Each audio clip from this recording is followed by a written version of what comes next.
You're listening to the I Love You Keep Going podcast with George Haas. For more information, please visit our website at www.mettagroup.org. That's www.mettagroup.org. So welcome, everybody. This is I Love You Keep Going. It's August 24th, 2023. It's 7:35 p.m. Pacific Daylight Time. And one of the things that's been coming up quite a bit in my work with people is the dilemma of what do you do when a relationship is not regulating. It's one of those beasts, really, I think, because there's so little that you can really do about it, except in the beginning, when you're forming the relationship, examine that and make sure that the person is reliably regulating. Because once you get way down the road, it's harder to, well, you're more invested in the relationship and it's harder to come to terms with that. It's also can be frustrating for both people in the relationship because most of the time you'd like to be able to do it. And then when you can't do it, it can cause a cascade of responses. So what exactly do we mean by this idea that somebody is emotionally regulating and somebody who might not be emotionally regulating? Most of the thoughts I have about this come from Alan Shore's research into the nature of emotions. He wrote a trilogy of books that is, see if I can pull up the names of them as I say that were related to the emotional experience and emotional experience of self.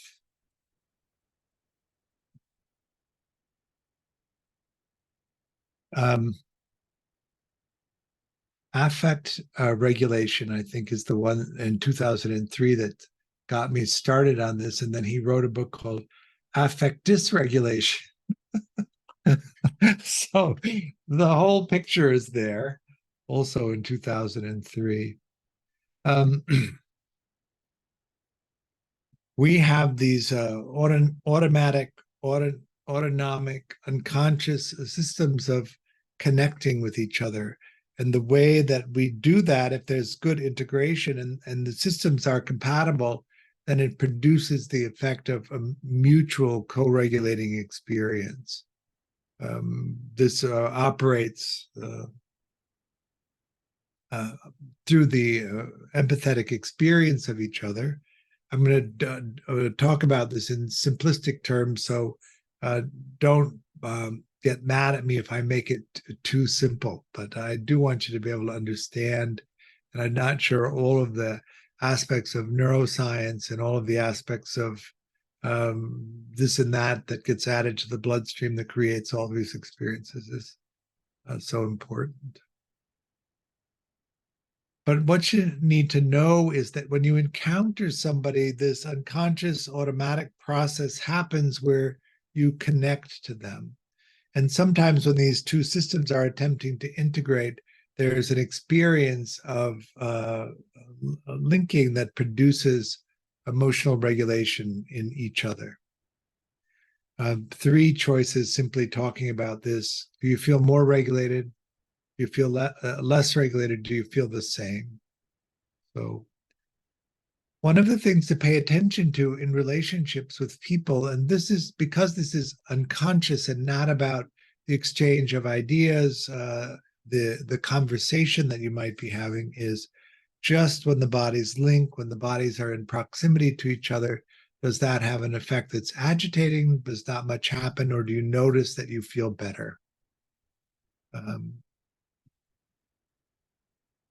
You can feel better and they can feel worse. It's not this mutual magic that always happens. There's the possibilities. You feel better, they feel the same. You feel better, they feel worse. You feel better, they feel better. That's what you're looking for. They feel better, you feel worse. They feel better, you feel the same. You both feel neutral. You both feel worse. So those are the kinds of combinations that you have. And you have these experiences pretty much with everybody that you encounter. And so part of this process of developing your mentalizing is to develop it in such a way that you can track this and also that you begin to value it.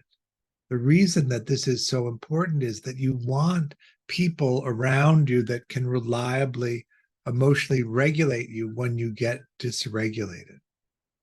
And if you don't have people around you, then you're going to be looking for other kinds of strategies, auto-regulating strategies, substances, behaviors, all of those things are what get engaged when you don't have reliable people to regulate you. You can regulate with somebody else in 15 or 20 minutes from a distressing experience to pretty much settled. Whereas without somebody who's an efficient co-regulator, the dysregulation can go on for hours, sometimes longer. The only way to avoid the stimulation that can be dysregulating without reliable co-regulators is to withdraw from stimulating behavior, withdraw from stimulating activities. And so what you'll notice in a lot of people is that if they're unable to form relationships that have this component of reliable regulation, they begin to limit the risks that they take in life so that they're not knocked off balance and have no solution to being knocked off balance. In the beginning, with relationships, I like to say the thing that you need to focus on above everything else is, are they consistently, reliably regulating? That each time you're with them for 20 or 30 minutes, do you feel better? And if you don't feel better, then you want to understand that that relationship is not going to be able to provide for you this fundamental value of being somebody who can catch you when you get knocked out of sorts. Is that making sense? Most people who don't find that somebody is regulating for them, most people are not willing to put a lot of energy into that relationship because it doesn't have that safety net quality built into it. The purpose of close relationships are really the safety net for your exploration. You want people that are interested in what you find interesting, that are encouraging of you to pursue the things that have meaning for you, are excited to hear about what you found out when you went out and explored, but also people who are able to bring you back into emotional balance if going out there and trying to find out things causes you to get emotionally distressed. And the more of those people and the more available they are to you, the bigger risks that you can take in terms of your exploration, because a great emotional upset is much less a big deal if you have people who can catch you and bring you back into balance than it is if you don't have anybody to catch you.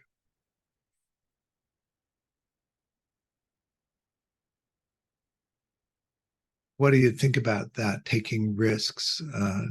If we use the high wire metaphor, going up on the high wire, and if you had a reliable safety net that could catch you in any condition, how much easier would that be than if you had no net?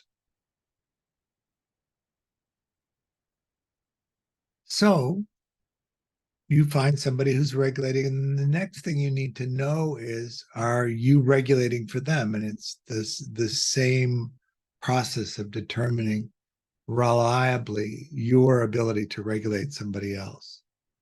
When you find somebody who's regulating for you and you're regulating for them, we also have to begin to see this as something valuable, something to pay attention to, something to nurture, something to put the resources into to be able to maintain.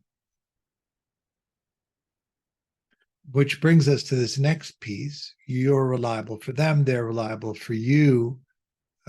How do they like to be taken care of? I always like to start with how do they like to be taken care of? Because if you don't enjoy taking care of them in the way that they need to be taken care of, it's unlikely that you'll do enough of it. If taking care of somebody is a chore, it doesn't really matter whether they're regulating or not, because you won't do enough of it and they won't feel taken care of. And so there'll be conflict in the relationship constantly because you're not following through on the things that you need to do. So there needs to be a thorough exploration of how do they like to be taken care of, and is it something that you can do, feel confident in doing, and also be willing to do enough that they feel settled and taken care of.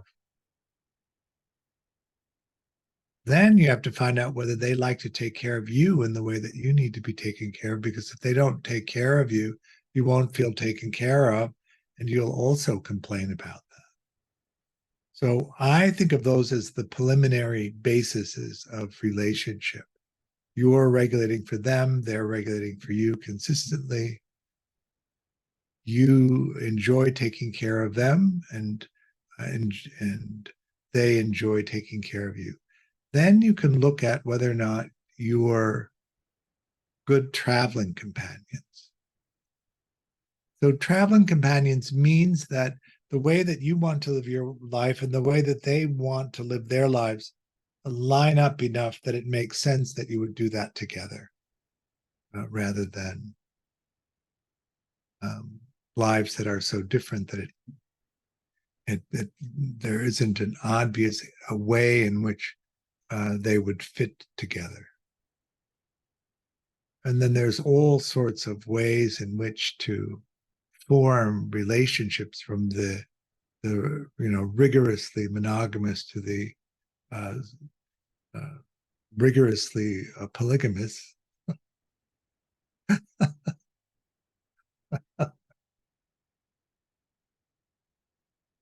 And that also tends to be just part of your nature.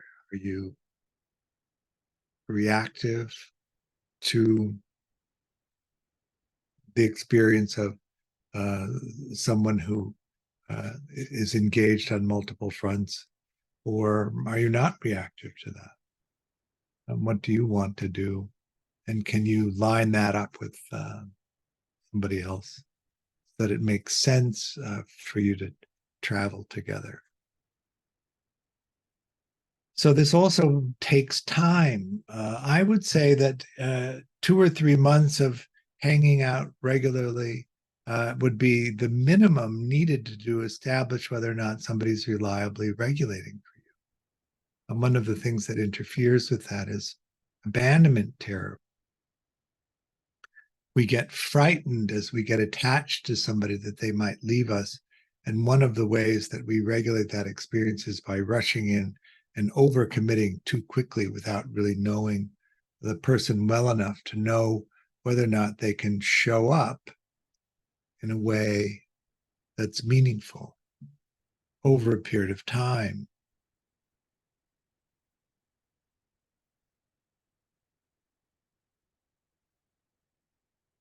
You want to be able to see somebody in the way that they operate in a range of different situations so that you have a range of experiences to know how reliable they're going to be. One of the things about secure functioning relationships is that they're very reliable. One of the experiences that insecure and disorganized people have about the reliability of secure functioning relationships is it seems boring, at least initially. There's no highs and lows, there's no exhilaration that they showed up, there's no devastation that they didn't. And all of that energy that gets consumed by stabilizing the relationship actually has to come from somewhere. And most of the time, it comes from the energy that's available for your exploration. And so people who are poor explorers almost prefer relationships that consume all of the energy so that they have an internal excuse not to explore that is compelling. But it also puts you in a place where there isn't enough meaning. We do not actually find the fulfillment of life, the meaningfulness of life from being in a relationship with someone else. We find it from exploring. And what we want to do to have a rich and meaning-filled life is spend a lot of time exploring and pursuing the things that have meaning. But if you consume all of the energy that you could use for exploration and stabilizing the relationships that you have around you, that meaning is absent. And so one of the things about secure relationships, which are settled and stable, is there's not a lot of energy that's necessary to re-stabilize them. You still have to put a lot of energy into supporting the relationships and investing in the care of the other person. But you don't have to consume energy constantly restabilizing the relationship, which is what happens with insecure and disorganized relationships. You make an agreement, the agreement works for both people in the relationship, and both people in the relationship keep the agreement. And so that issue settles and drops out of a need for constant stabilization. And that energy that isn't used for the stabilization is available for exploration, and you can pursue that because you have in place people that can catch you. You don't have to concern yourself when you're out exploring about not risking too much. That would be emotionally dysregulating. You can go for it and then see what happens. And then if you do need regulation, it's reliably available to you. And so you just come back and get it, restabilize, and then go back out. It's a very different way of being.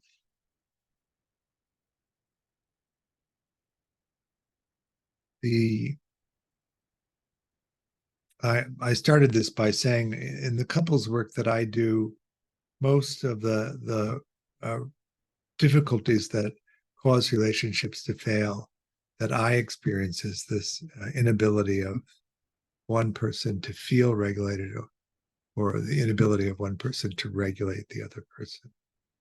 It creates a sense of helplessness in the person who can't do it. And it creates a despair in the person who's not regulated. Christian? Does that map onto a particular attachment dynamic, or is that be sort of beyond like just dismissing with preoccupied, say? I don't notice that. I don't notice that it fits into an attachment pattern. I do notice that when people are dysregulated and can't get their partner to regulate them, it activates their attachment patterning. So whatever that patterning is in the relationship activates. So do you find that with secure people, they would have already noticed that this regulation was not a component of the relationship, and they wouldn't have gone further? Or does it also happen with secure people? I've noticed it happen in all of the different attachment constellations. What happens is you meet somebody and they make a good traveling companion, and so you skip over the preliminaries. Something about them is appealing. You know, we have the glow. I like to talk about the glow. The glow is actually what happens when you see somebody who matches the pattern of the care that you got in childhood. The eyes actually dilate, so they become very bright and shiny. But that doesn't last that long, maybe a few months. And then, of course, when the glow is gone, you have the person that was always there. And the glow, they think the glow is to create a smoothness to that initial period of getting to know somebody, because you have to make all of these agreements with people once you meet them so that the relationship functions well. And that's the idea of negotiating something, coming up with an agreement that works for both people and settling it. And in the beginning, when you just meet somebody, there's a lot to do. And so the glow sort of slides you over the top of that long enough, hopefully, that you can get some basic agreements in place and that supports the relationship.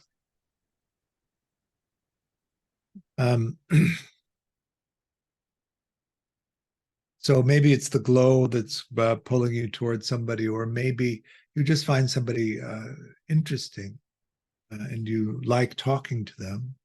I notice this issue of regulation is not based on whether you like somebody or not. You could not like somebody particularly, and they could be very good at regulating. Or you could really like somebody and they're just dysregulating. Every time you're with them, you're really engaged by their mind, by their interests, by you like the quality of the conversation, but you feel dysregulated after. Christian. You have an example that you've seen or someone that you've encountered that of someone that either one person doesn't like, but they find them dysregulating, or I guess if you knew someone that you didn't like, but you found dysregulating.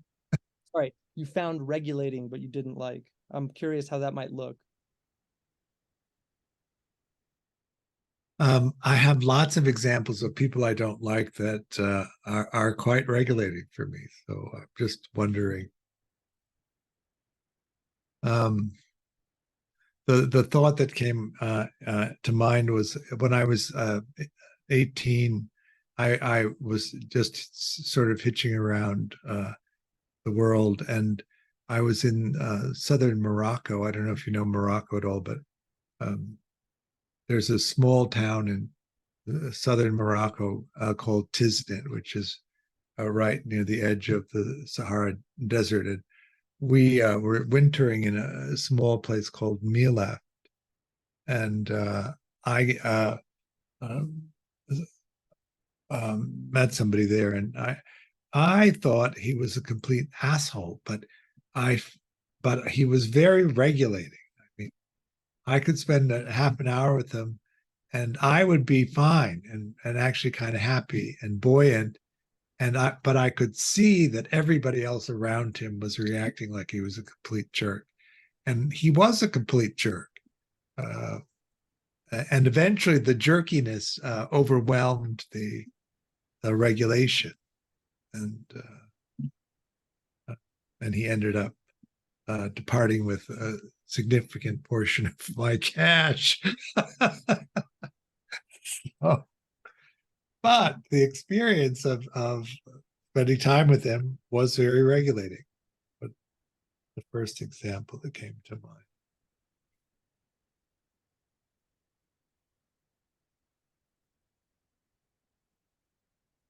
The idea then is to begin to pay attention to whether you're regulated or not, and then see who it's associated with and whether you like them or whether you don't. Just because they're regulating doesn't mean you want to form a relationship with them. Edward? Yeah, well, we've all heard about, oh well, she married 5 alcoholics in a row, and lo and behold, dad was an alcoholic, and I married the same woman with 5 different hairstyles, and that kind of thing, So That's the I glow. mean, you're trying to. I mean, the psychological explanation, as far as I know, is that you're trying to get closure on a primary relationship that wasn't very good, perhaps. And so I don't know where the glow comes in on this, if it does at all. But how would you relate that dynamic to what you're talking about? The repetition compulsion, which is Well, choosing a dysfunctional person because they match the person that, a caregiver, and you're trying to get closure, or what's going on there, because yeah. well, we all do that pretty Yeah. much all the time with everybody. Where our patterns, our conditioning creates the way that we understand the world, and then people fit into that framework. And if you don't actively mentalize it and understand whether it's useful or not, and begin to replace the strategies that aren't useful, then you really do look for people whose system of relationship is compatible enough to your way of being that you can form a relationship. As to whether or not we can assign the motivation of trying to solve the current relationship, solve the past relationship through the current relationship, it's certainly a theory. I can tell you that even if you do solve it in the current relationship, it doesn't solve the past relationship. So it's not fruitful in that way.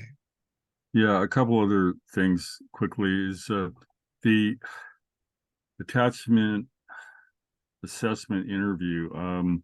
I guess you're going to give some kind of class in that. Now that would be obviously be helpful for a therapist to be able to do that. But studying that would help me assess what my attachment style is and maybe what to do about it, as well as in terms of prospective, regulators, what theirs is, so that's, I guess, is that correct? And I just want to say, I lost an election in 5th grade and I cried, and boys don't cry, right? And I wanted my mother to comfort me, and she couldn't, she didn't have anything to say to me. And so, I mean, that was pretty devastating. And I don't know what that led to. I mean, does that make me, dismissed or preoccupied or, I mean, there were many things, obviously, or does that make me, what's the other one? Or I mean, there's more than, yeah. Anyway, so anything you have to say about any of that? Well, I'm sorry you lost the election.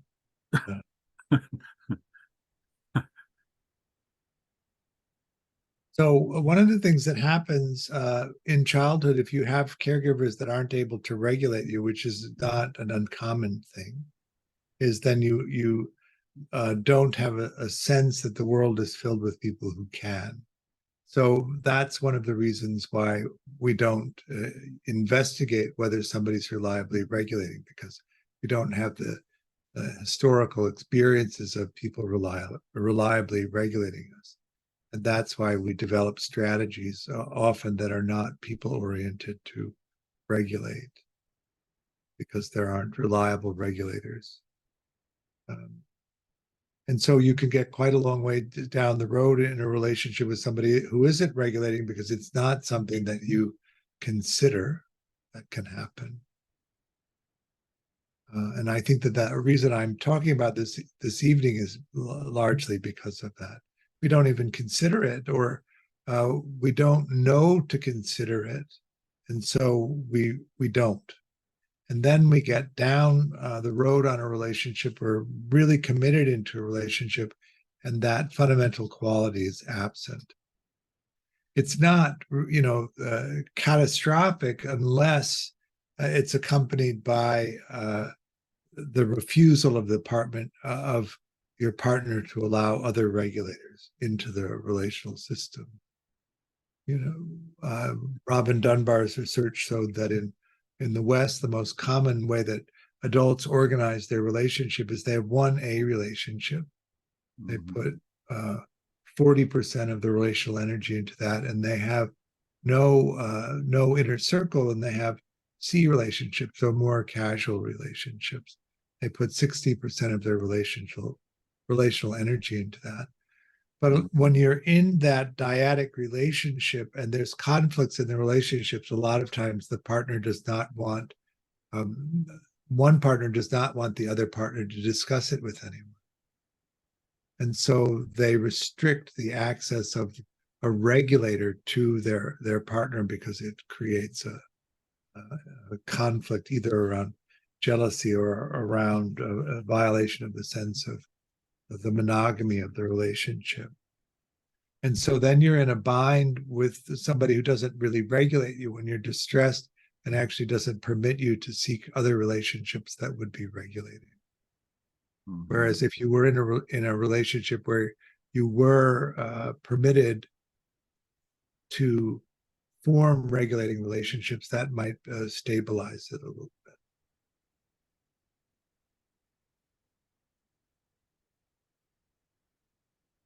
Dunbar did say that 1.5 is the number. 1.5 A's make the most stable primary relationship, which is that one or both partners have permission of the other partner to discuss completely freely what's happening in the relationship, so that there's more perspective and more balance. Whereas the relationships where that's not permitted, the pressure of the relationship can build up to the point that it's damaging to the relationship. I didn't get that 1.5 A's. I'm not quite clear. I think I Well, know what an A is. A but- relationship is a primary relationship where you take care of them on a daily or every other day basis. Yeah. And a couple of things about an A relationship. One is that the A relationship is private. You don't really have permission to discuss anything that happens in the relationship with anyone else. Mm-hmm. And the needs of the relationship take precedence over your individual exploration. So that if it's a choice between the needs of the relationship and your exploration, you always choose the relationship, not your individual exploration. Mm-hmm. But Dunbar found that in relationships where one or both people in the relationship have permission to discuss with one other person whatever happens in the relationship, that creates a spaciousness in the relationship that allows it to function better. Mm-hmm. So that you can get it's a perspective gaining experience, I think. It's easy to lose perspective when there's conflict.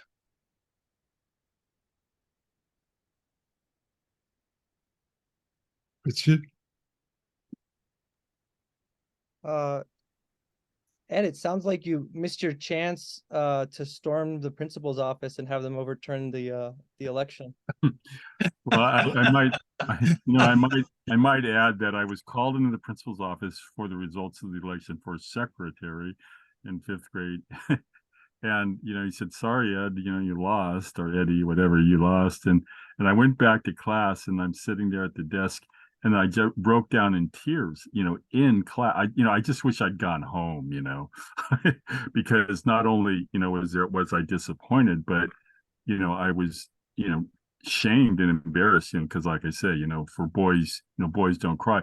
And nobody ever said anything to me, but I just assumed that, hey, I'm a sissy now. And, and it was just, and then, my mother was not providing any consolation.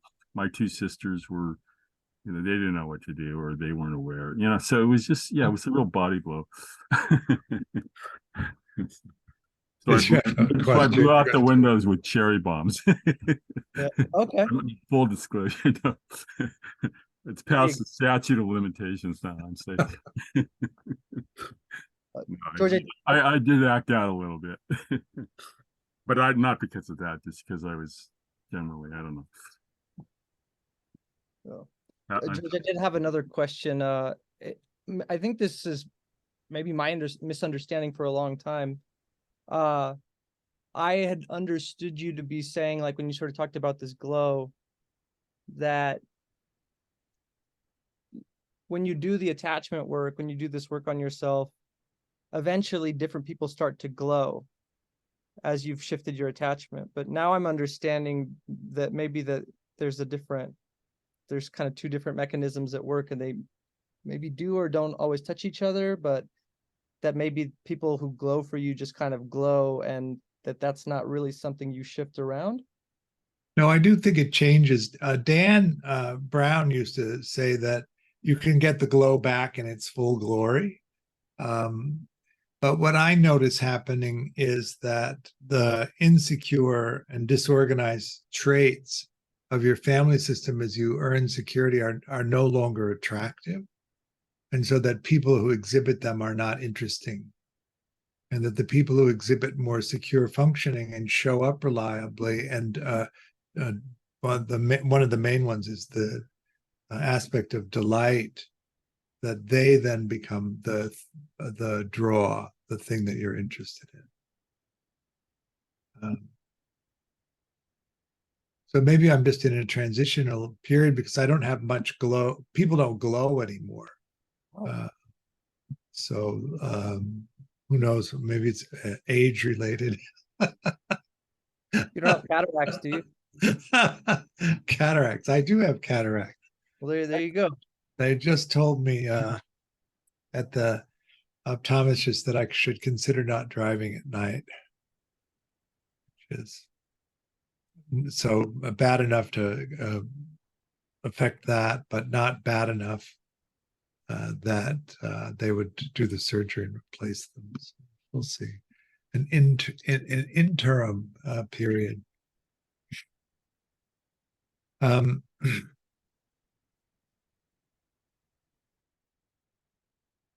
So I also am an advocate of slow dating. Slow dating is the term that's um, developing in the zeitgeist.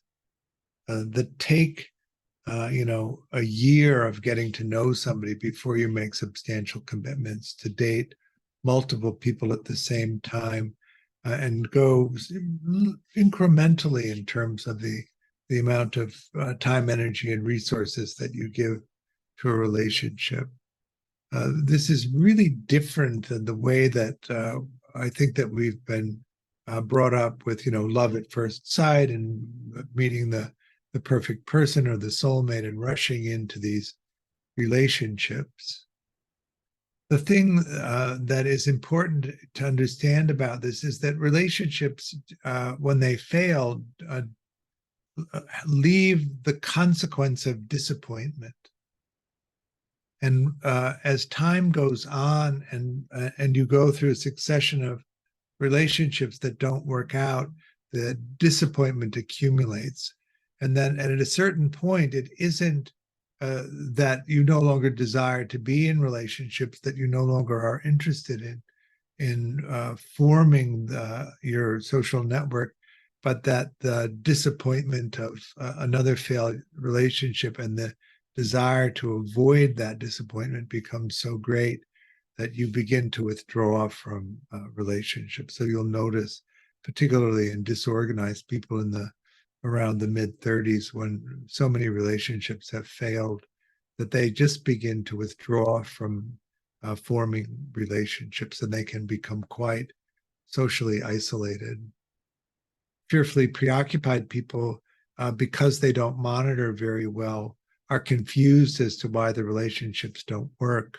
And so even though they might internally consider the relationships desirable, the confusion and disappointment keeps them from trying. You have somebody who would like to try but can't bear the idea of the failure again, the confusion and the disappointment. Fearful avoidant people, it's a little bit different in the sense that they want to withdraw from relationships. What happens to them, particularly if there's been some kind of abuse in their childhoods where it wasn't sadistic and they were drawn into it through their natural attachment desires, when the relationships fail over and over again, it undermines their confidence in determining whether somebody will hurt them or not. And so when they become protective of themselves, which is a good thing, what they do is withdraw from relationships because their lack of confidence in being able to tell whether somebody will hurt them or not. Is that making sense? The disorganized relationships can be so chaotic and so resource intensive that it really can shake up a life. And the inability to stabilize the relationships while you're actively engaged in them means that the only way that you can stabilize your life is by not engaging in them.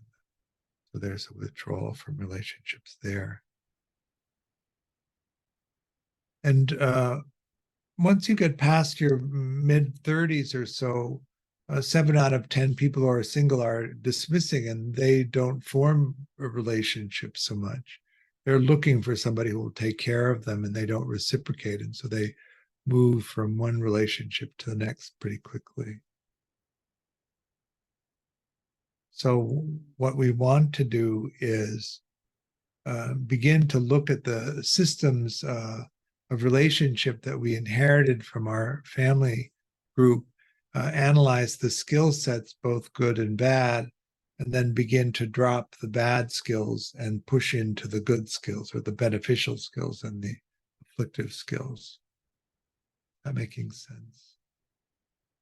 But the first place you start is this, do I feel better? Do I feel the same? Do I feel worse? And for the first few months of knowing somebody, do I consistently feel better? That's the threshold that will take you into a relationship that has actually legs, that can go somewhere. If you don't pay attention to that, and you don't insist that that be present, even though you can get into the relationship, it doesn't have a long way to run. Is that making sense? So let's do some heart practice. Again, I think maybe we'll do loving kindness practice for an easy person, and then switch to loving kindness for self. So go ahead and settle into the body, taking your meditation posture, closing the eyes, scanning through the body, looking for any tension you might be holding, seeing if you can release it. All right, let go of the meditation.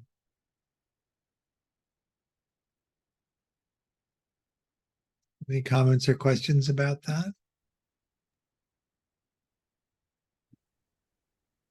Yeah, I was the other day I chose one woman and we were doing the mudita, and then this time I chose another woman, and I was just noticing the changes and it was quite easy with the other woman, but with this one, maybe it's sort of a mother transference or something, because I was like, I was like a little worried about her, and I was feeling a little selfish because after all, I'm supposed to be doing the loving kindness, and yet I feel a little needy, and and it's okay that she's changing her moods or whatever, and then I felt easier to do it toward myself, and then toward the very end, just I thought I thought of the term deity yoga, and maybe there's a connection between this kind of IPF and deity yoga. I don't know, but I heard something. But toward the end, I started to see a stability of the beauty, and a lessening of the volatility of her mood or whatever. And I could see,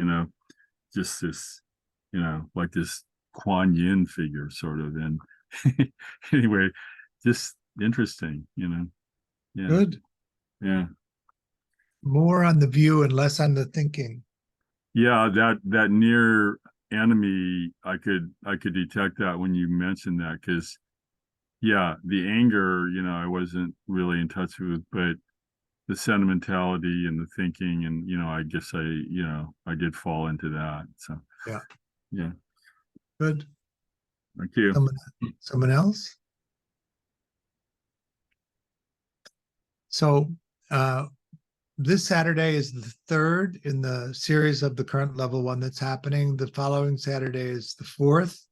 And the Saturday after that, we're offering how to give the adult attachment interview, which is a class on how to actually give the interview. That's interesting. If you're not a practitioner of the interview, it may also be interesting to begin to get a sense of how attachment expression manifests and how it's understood. And that's a single day long. We have a level 2, I think, starting in September. If the level 2 series is of interest to you, take a look at it. That stuff is all on the website. I offer the teachings freely, but I do hope that you'll consider making a donation. There's a link on the website to do that. It helps support me and also the work that Mettagroup is doing. Really appreciate your practice. Thank you for coming, and we'll see you soon, I hope. Bye. Bye.